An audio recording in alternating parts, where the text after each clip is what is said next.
महिला अधिकारी 10 साल से यहाँ पर जमी हुई है। आरती वासनिक नाम है उनका। मैं बिल्कुल नाम लेने में कोई बुराई नहीं। क्या दिक्कत है? आरती वासनिक जी 10 साल से परीक्षा कंट्रोलर के पद पे है। जीवन कुश और ध्रुव जी, उनका बेटा भी डीएसपी या डिप्टी कलेक्टर बन गया है। दूसरी महत्वपूर्ण बात, इनका एक सहयोगी है ललित गुणवीर जी, ललित गणवीर करके, उनको ये लेकर आए हैं डेपुटेशन में। ये दोनों एक साथ एक गाड़ी में आते जाते हैं। सारा खेल खेला जाता है, प्रायोजित तरीके से परीक्षा के सारे पेपर सेट किए जाते हैं। मैंने आरटीआई भी लगाया है। लगभग 300-400 पेज के आरटीआई के सारे दस्तावेज मेरे पास पड़े, जो मैंने लगाए। पिछले 3 महीने से ही काम कर रहा हूं मैं। उसमें किसी भी सवाल का जवाब नहीं दे रहे हैं। हरे कृष्णा दोस्तों, स्वागत है आपका सीजीपीएससी व्यापम में। छत्तीसगढ़ में पहली बार पीएम, सीएम और डिप्टी सीएम सभी के जुबान पे एक ही बात, सीजीपीएससी। और आप लोगों को बताना चाहूंगा कि ये आखिर मामला क्यों आखिर सभी सीजीपीएससी की बात कर रहे हैं। सबसे पहले आप लोगों ने कल का सभी का क्लिप देखा और यहां पे दोनों ही पार्टियों ने सीजीपीएससी पर बात की, खुलकर बात की।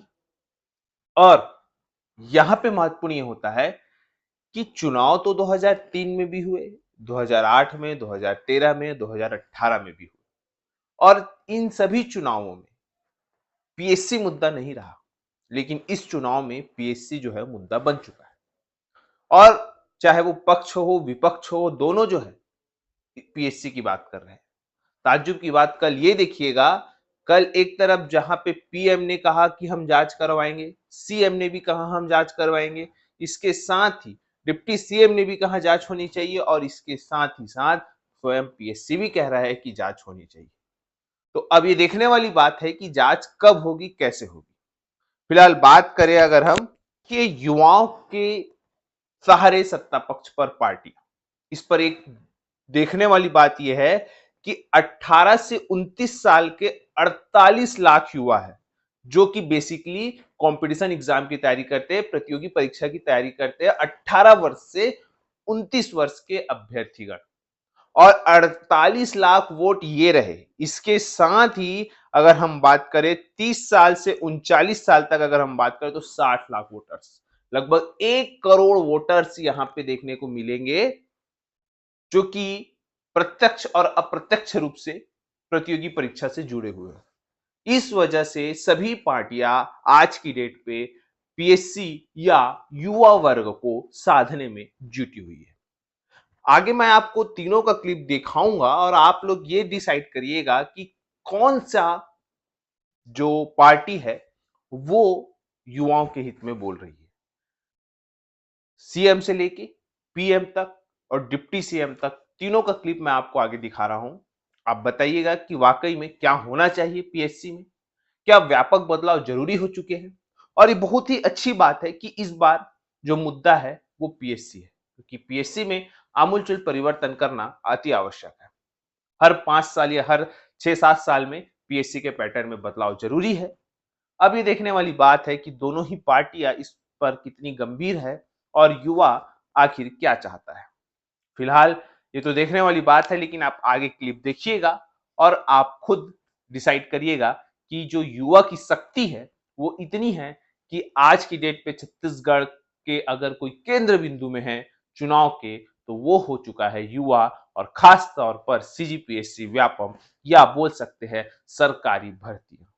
हालांकि आचार संहिता में अब बड़ी मुश्किल से 4 से 5 दिन बाकी है और देखने वाली बात है कि इस पर क्या होता है। फिलहाल देखते हैं, आप आगे क्लिप देखिएगा और बताइएगा। फिलहाल वीडियो यहीं तक। प्रधानमंत्री आज यहाँ पर थे, पीएससी को लेकर भी उन्होंने जिक्र किया कि पीएससी का बड़ा घोटाला यहाँ पर हुआ है। क्या लग रहा है चुनावी साल में ये एक बड़ा मुद्दा बन गया और इसका नुकसान उठाना पड़ेगा, या किस तरीके से इसे मैनेज करेंगे? सरकार को उसका जांच करके जवाब दे देना चाहिए। जो बच्चे हैं उनकी आंसर शीट है, कोई किसी का रिश्तेदार हो सकता है जिससे प्रश्न लगता है, उनकी आंसर शीट सबके सामने रख दीजिए। मैं अभी आपके साथ बैठा हूं और मेरे से सवाल पूछा जाएगा, मैं कहा किस चैनल के साथ हूं, न्यूज 18 ने मैंने आईबीसी लिख दिया और मेरे को 10 आउट ऑफ 10 नंबर मिल गए, तो इसलिए मैं पास हो गया। ऐसी कोई बात है तो जो आंसर शीट है उसको सबके सामने रख देना चाहिए और इसका पटाक्षेप होना चाहिए।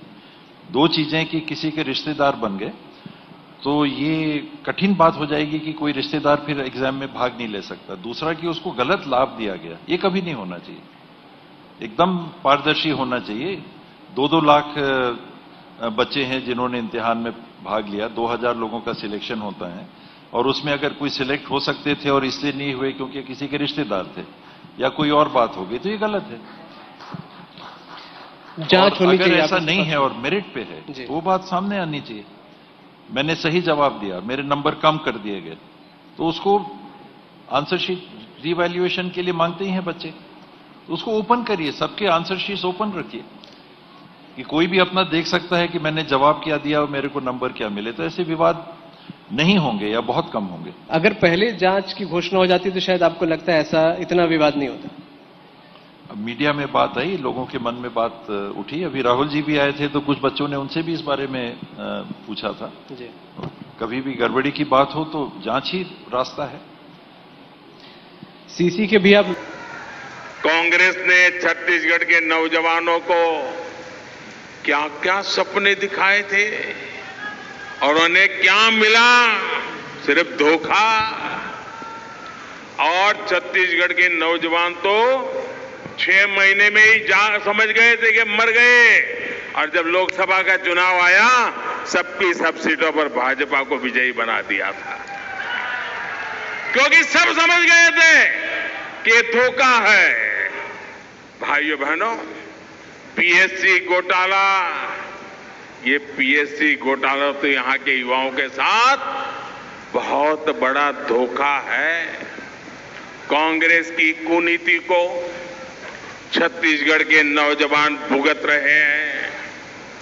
जिनकी नौकरी लगी उनके सामने भी अनिश्चितता, और जिनको बाहर किया गया उनके साथ अन्याय।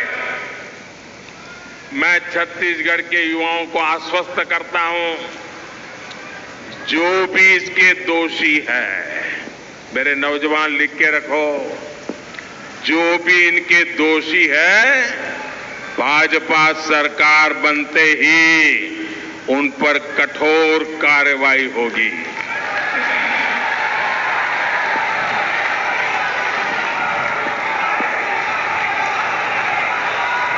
शिकायत मिली नहीं है। यदि शिकायत मिले, एक एक शिकायत की जांच करवाऊंगा मैं। किसी का अधिकार छीनने का किसी को भी अधिकार नहीं। जब आप परीक्षा दिए ला रहे हैं, मेहनत कर रहे हैं, आप में योग्यता है, आप पात्रता रखते हैं, तो उसका लाभ मिलना चाहिए। यदि कोई गड़बड़ी हुई है तो उसके खिलाफ जांच भी करेंगे, दोषी पाया जाएगा तो उसके खिलाफ कार्रवाई की जाएगी। मैं छत्तीसगढ़ के युवाओं के साथ हूं, ये मैं स्पष्ट कर देना चाहता हूं। लेकिन साथियों से, युवा साथियों से ये भी कहना चाहता हूं, छत्तीसगढ़ी में एक कहावत है, कौआ कान ले गे कि कोनो केस, तो कौआ पीछू पीछू भागना नहीं है, पहले कान लट्टा मर ले। कान अपन जगह में है तो कौआ कान ले गे कर कौआ पाछू पाछू भागे ले, तो ये काम नहीं होना चाहिए। पहले कान ला देख ले, हाबे नहीं है तो भाग, और हाबे काबर भाग गए। तो आज ही चलत है कि कौआ कान ला ले गए। तो अब पीएससी का रिजल्ट आए इतने दिन हो गए, लेकिन हमारे परीक्षार्थियों के द्वारा कोई शिकायत नहीं है। शिकायत होगी, मैं फिर से दोहरा रहा हूं, मैं रिपीट कर रहा हूं। यदि वाजिब शिकायत मिली, यदि साथियों ने शिकायत की, चाहे वो शिकायत गलत हो सही हो, सबकी जांच मैं कराऊंगा। यदि उन्होंने गलत ढंग से लाभ उठाया होगा तो उसके खिलाफ कार्रवाई होगी।